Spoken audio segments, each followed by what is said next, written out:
Ayan, magandang umaga mga kapatid na guro, no? Lalong-lalo na doon sa mga senior high school teachers. At syempre, lalong-lalo na doon sa mga senior high school teachers na kanilang mga paaralan ay kasama doon sa 800 or so na schools na mabibilang sa pilot run ng Strengthened Senior High School Program curriculum for this coming school year. Ngayon po yung pilot implementation. Marami po tayong natatanggap ng mga messages kung saan nagtatanong kung papaano daw nila ito gagawin sapagkat wala pa silang mga materials, wala pa ring mga trainings at magsisimula na. So hindi pa nila alam. So meron pa isa na talagang walang idea dito sa magaganap na senior high school pilot run. Well, yung curriculum ay napakahalaga po nito. Parang hindi dapat ito yung focus nung pag-aayos kung gusto nating ayusin ang ating senior high school program. Maraming dapat unahin po ng mga bagay na essential, na fundamental, wika nga po, foundational, ay syempre yung situation po ng ating mga paaralan. Kita-kita naman po ever since yung resource shortages natin.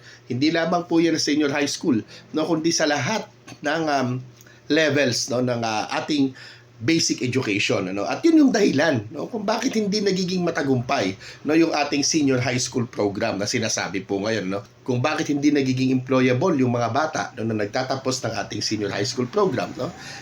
Kung bakit hindi rin college ready yung ating mga graduates ng senior high school program. At kung bakit hindi naaabot yung global competitiveness ng ating mga bata. If you take note those three aspects, yun po yung tatlong pangunahing promises ng ating senior high school program more than a decade ago nung sinisimulan to, di ba? Dapat daw ay maging employable yung mga bata, maging college ready sila, at of course yung mga binabagit natin na employable yung mga nagtapos nung TVL, nung Techbook track, and of course yung pagiging global competitive. So yung tatlong yan ang promises nung ating K-12 program. Bakit hindi po ito nakuha? Pag in-assess po natin, well, initial assessments ay nagsasabi na hindi talaga naging effective itong senior high school program. Malungkot, pero yan ang katotohanan.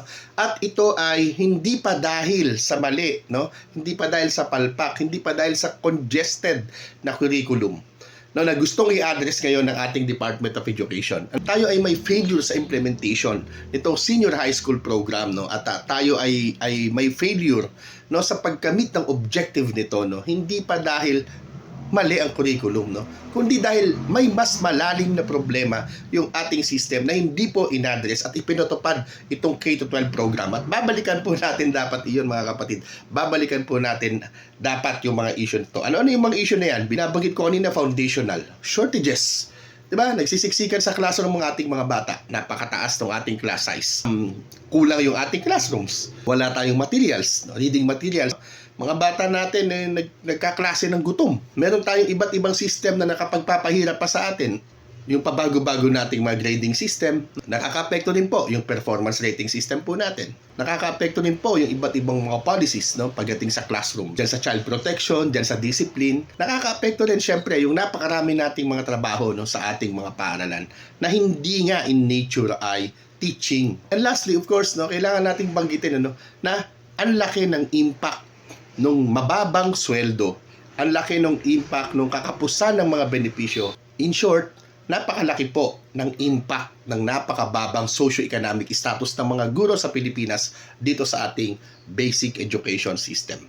So, we'll keep on engaging our policymakers, especially Congress and the Department of Education on this po. Yun lamang po, magandang umaga, mabuhay po tayong lahat.